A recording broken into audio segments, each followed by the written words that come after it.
How Long to Beat says The Witcher 3, The Wild Hunt, takes 51.5 hours to complete. That is crazy. When I first played, I was daunted by the insane amount of things in that game. In The Witcher, there are 3 acts, each taking hours into the double digits to finish. The land to explore is huge. There are world maps within world maps. Every area has tons of locations and quests to complete. And for a guy like me who's trying to play as many games as possible to be able to talk about them, I was terrified by this. Why would a game ever need to take this long? Red Dead Redemption 2 is another game like this that takes 50.5 hours to beat. Just like The Witcher, there are countless things to do, mandatory and optional. And when I say that a game takes 50 hours to beat, you might say, well, plenty of games take that long. Baldur's Gate 3 came out last year, and that game takes 70 hours. But is that not the problem? To start a game now is to start an odyssey, a journey that will take you a lifetime to complete. And by the time you do, you will be a changed man. This is seemingly getting out of control, and by the end of this trend, we are going to have games that we have to pass on to our grandchildren to beat for us. So why are so many games doing this nowadays? One reason I can think of is that they sell better. Video games cost a lot of money, and the price just keeps going up. So when you're looking for one to buy, it's better to get one that you know will keep you playing for months. In that situation, it's better to get a good game you'll have fun with for a long time, rather than a great game you'll beat in a week. Video games are an expensive hobby, and most people are not trying to find the best sleeper hits of the month on Steam. A large majority of gamers want to buy 2 or 3 games a year to keep them entertained after a long, hard day. These games also have a bigger draw because of the scope they bring, the giant worlds to explore and the people to interact with. That type of stuff is what people want to jump into. It's appealing for a large audience, and I certainly don't blame them. I'm always enamored whenever there's a cool game trailer showing this massive open world with cool structures and stuff, but there are big problems with doing this. For starters, a lot of these games are pretty safe. You know, the classic Ubisoft open world game with an inoffensive story and middling gameplay. I played my fair share of these, but it is a pain whenever they're longer games. Although I typically can spot them out before and try to avoid it. While longer games usually get higher sales, they can also steer off potential customers like me who might think the game looks alright, but not something I want to put a bunch of time into. But an even bigger problem is the amount of content when you get into the game. As I mentioned before, these big open world games have tons of side content, often too much to even comprehend. I get overwhelmed when I see so many optional quest markers on my map and different places to go, and it's worse when it's an already drawn out game. So what ends up happening is I don't do any of it.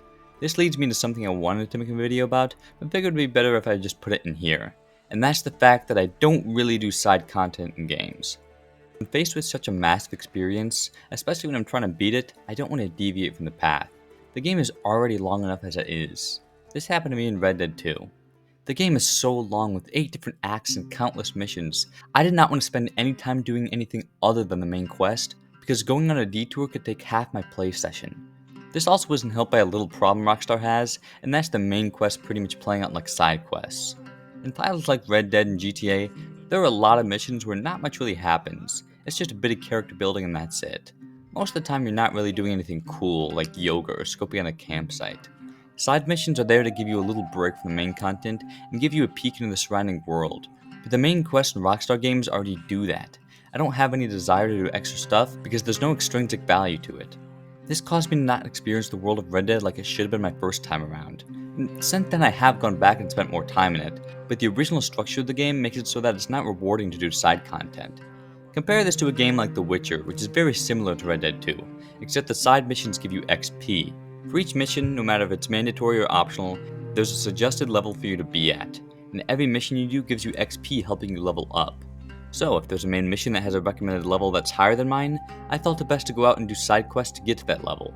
The side quests themselves were fun and in-depth, but I never would have done them if the level recommendations weren't there. There are so many games out there, and I can't spend time in each to see if the side content is worth playing if there isn't any in-game value to them. Some people in the comments of my reviews question my authority of my experience with the game if I didn't do any side quests, but it's the game's job to make me want to do them.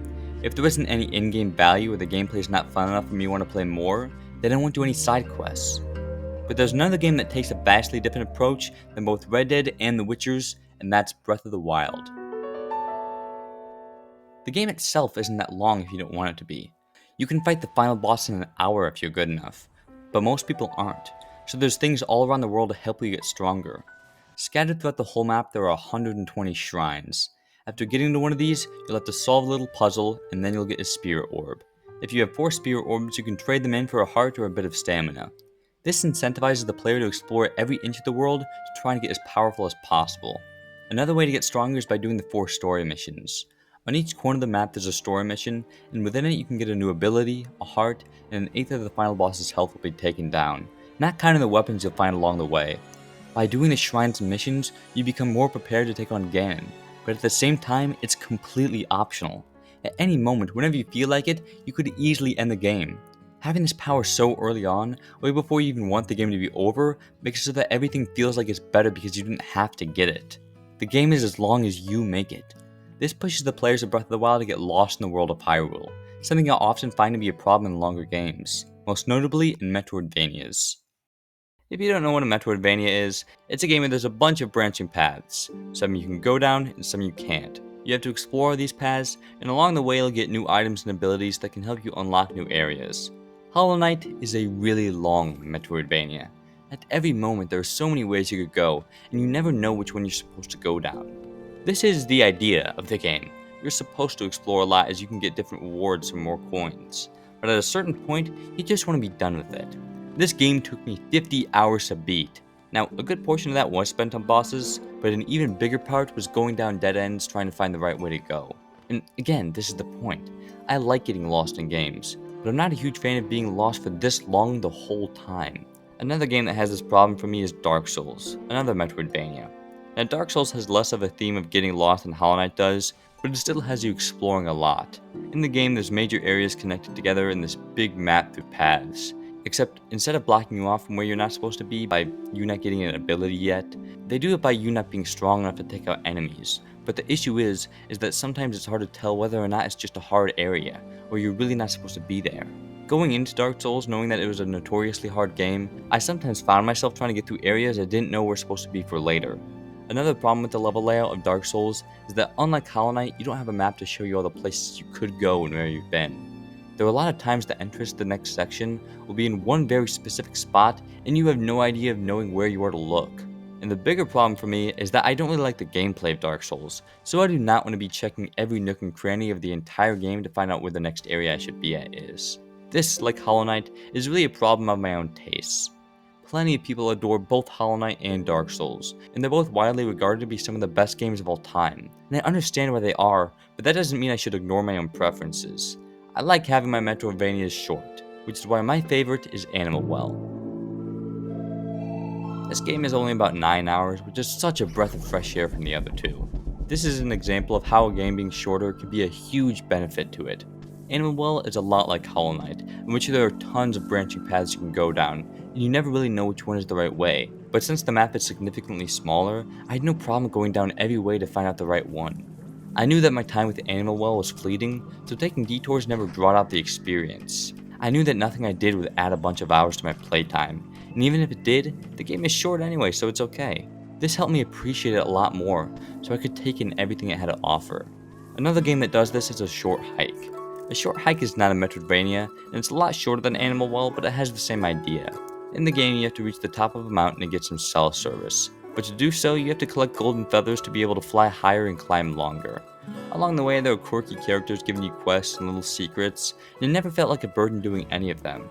This is not only because mostly everything led to me getting another golden feather, but they also took at most 5 minutes. Because the game is under 2 hours long, I felt inclined to explore and do everything I could because I knew the game couldn't overstay its welcome. Games like Animal Well and A Short Hike benefit from their length by allowing the player to experience everything they have to offer, and ultimately make the game as long as they want to make it.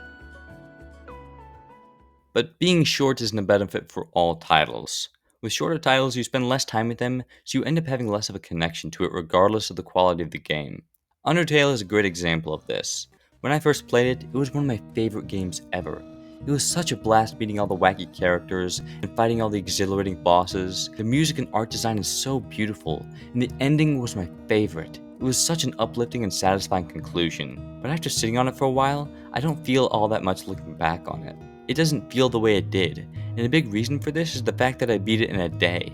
Undertale is only 5 hours long, and even though it's an amazing experience, it doesn't change the fact that I don't have the strongest connection to it. Compare this to Disco Elysium, which was still an incredible game, but was a lot more confusing and tedious at times. While I loved the majority of it, there were a lot of times I didn't know where to go next.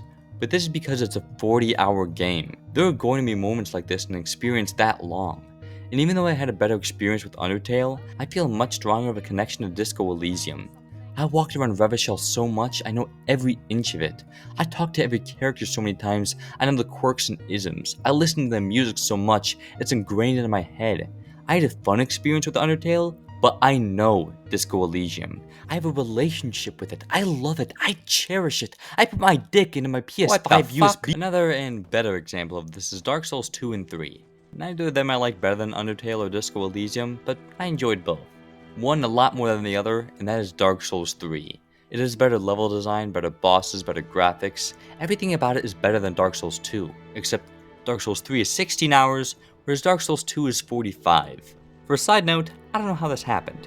Typically games get long with every release, or at the very least, not 30 hours shorter. But anyways, Dark Souls 3 is superior in every way, except I spent significantly more time in Dark Souls 2.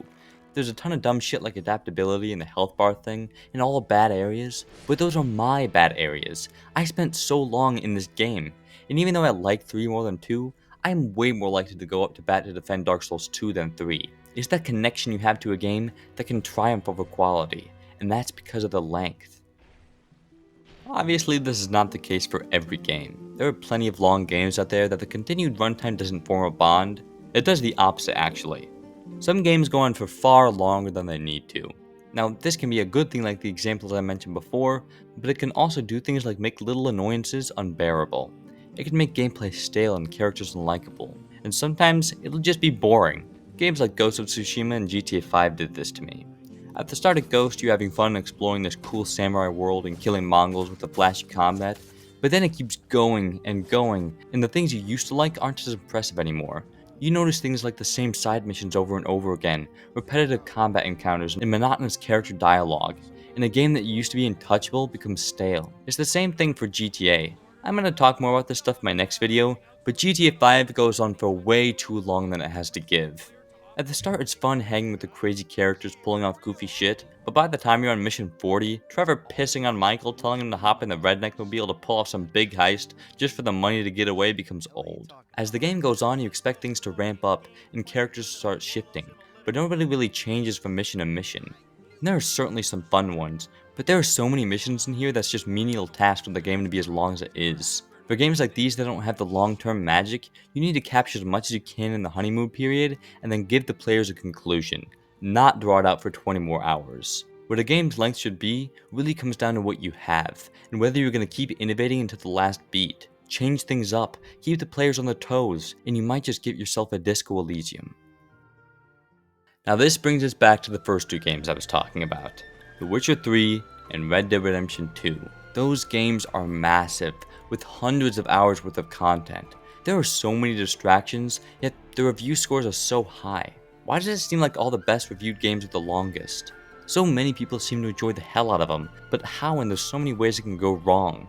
The answer is that, like with any media, you just have to trust it. The Witcher, Red Dead 2, Breath of the Wild, the length of these games are the best part about them because they allow you to spend forever exploring the worlds, talking to people, going on quests, and every one of them is written just as well as an incredible shorter game. The best thing you can do with a game is form a bond to it, and longer games allow you to do that. For all of these games, I was hesitant to jump into them because I was scared of the time they would take. But once I let go of that fear and let them take me on a journey, I had the most fun I've ever had playing a game. At first, Arthur Morgan seems like another good enough protagonist, but as you keep playing and exploring, you realize that he's just like a real person. It takes time to get to know and understand him, and once you do, he becomes a source of comfort while going through the tragic story. The runes you get at the start of Breath of the Wild seem circumstantial in use once you get them, but as you go into the world, you will find all the hilarious ways you can use them on enemies to make for some of the funniest moments in gaming. When you enter the world of The Witcher, it seems like it's all barren swampland and dreary towns. But explore it and you'll find so many secrets and interesting stories within the people living there. That trust is the connection between the developer and player. Yes, there are so many more video games that just keep getting longer, and there are a lot that don't fully utilize their runtime. But you keep coming back and playing them for those that do, because when you find those special abilities, that special world, that special game, you end up with an experience you never forget.